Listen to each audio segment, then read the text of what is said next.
So yun na, may ginagawa tayo ngayon. Mazda Berisa. So papalitan to ng rotor disc ng bearing, wheel bearing. Tapos papalitan ng ABS rotor, tapos spindle. So nagtataka ako bakit papalitan. Kaya ginawa ko, inangat ko yung unit, tinanggal ko yung gulong, tapos tiningnan ko baka mamaya kasi speed sensor. So nung nakita ko, so yun, ito yung nakakabit sa kanyang bolt. Ayan yung nakakabit na bolt. So ibig sabihin hindi na to original. Ang original niya is yan, yung ganyan na nakakabit. Yan, yung nasa speed sensor. Yan, kitang kita nyo naman, di ba? So itong kabila, yung nasa kaliwa, goods yan. Dito tayo sa kanan. Nung binaklas ko tong speed sensor, ayan, makikita nyo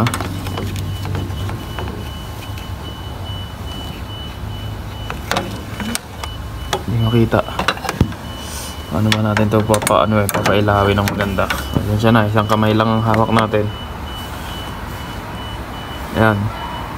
Ayan yung rotor mismo. Gagalawin ko yung drum brake Ayan, ayan yung makintab na yan. Diyan kumaskas yung tornilyo. Kasi ang haba. Kinaskas niya yan mula dyan hanggang dun sa may makintab din. So ayan, ayan na yung mismong rotor. Ayan ang kinaskas niya, kaya umilaw ang ABS. So yun, ginawa to ng isa natin kasamang hapon. Siguro nalaglag yung tornilyo, humanap ng iba. Hindi niya chinek yung haba. So awareness tayo mga sir. So papalitan natin yan. Ito yung mga papalit natin. So yun, ito yung papalit natin. So mga original parts ng Mazda, genuine parts. Ayan, Mazda genuine parts. Ito yung spindle, nut, block nut. Ito yung rotor ng speed sensor. Tapos gear clip, snap ring, tapos yung bearing nya. So assembly natin papalitan. So babaklasin natin yon. Tapos i-check natin kung ilaw pa rin. Pero feeling ko naman hindi naapektuhan yung speed sensor mismo. Yung rotor lang ang tama. So titrayan natin to.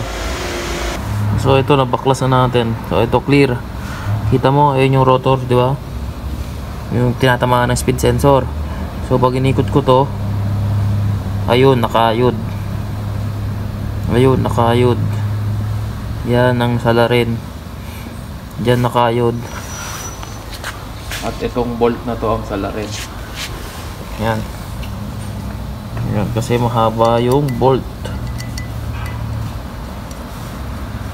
Haba masyado yung bolt na nilagay. Nawala yung original, nalaglag. So ngayon, pinalitan ng ganito. Yari.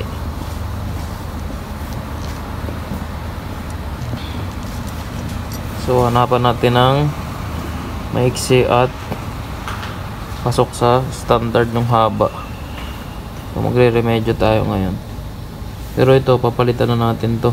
Ang maiiwan lang dito, itong drum brake. The rest, palit na.